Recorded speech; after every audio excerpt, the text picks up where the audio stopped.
welcome to this week's edition of Tips and Tea. As you can see, we're feeling very festive here. Tipsy is sitting adoringly by the Christmas tree, and I am drinking white Christmas tea, which is from my bestie, thank you bestie, and is full of almonds and vanilla. Yum yum. Today we're going to talk about vision. There's a quote that says, "Without vision, the people perish." And this might sound a little grim, but actually it holds a lot of truth.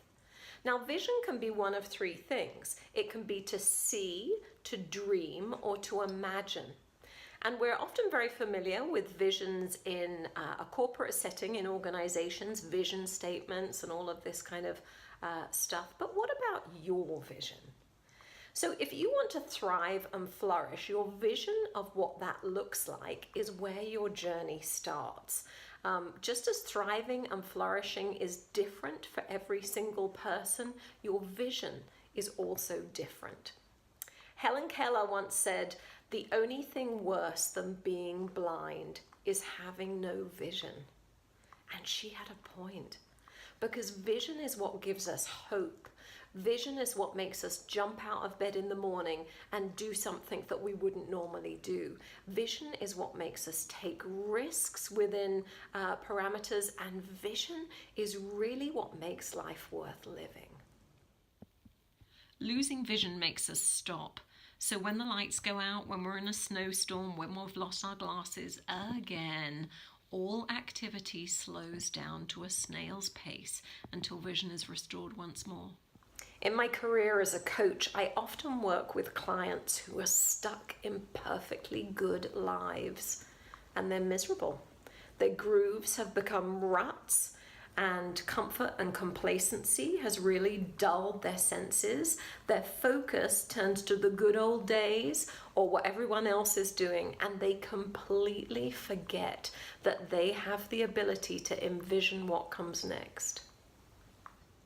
In our day and age, constant technological bombardment tends to just fill all of our waking moments. As we sit and shop and scroll, we become passive consumers of someone else's vision. And the less we do, the less we want to do. And the less we want to do, the less we can do, which all takes an enormous toll on the quality of our lives. I don't think it's any coincidence at all that depression and anxiety seem to be rife in our society.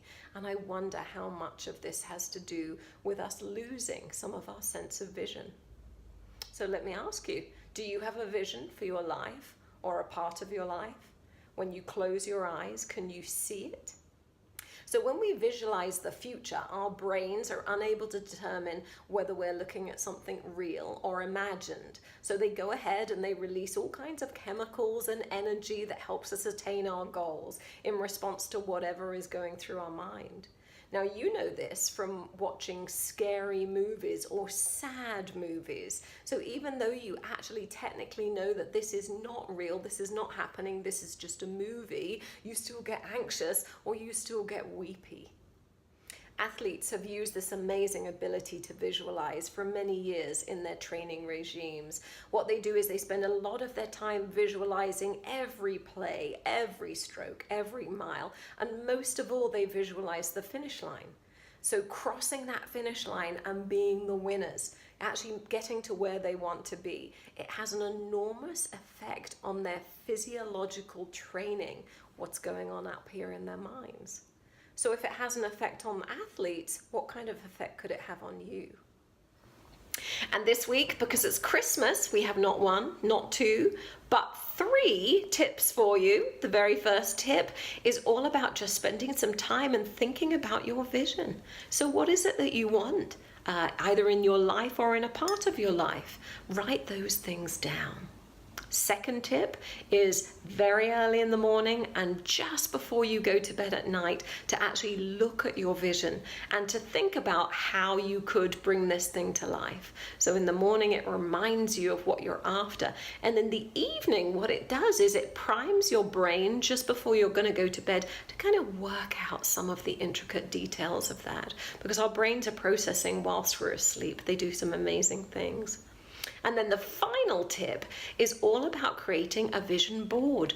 Now that might sound quite fancy, but actually what it is just a piece of paper with some fabulous pictures stuck to it. And the pictures represent what you're trying to achieve in your vision.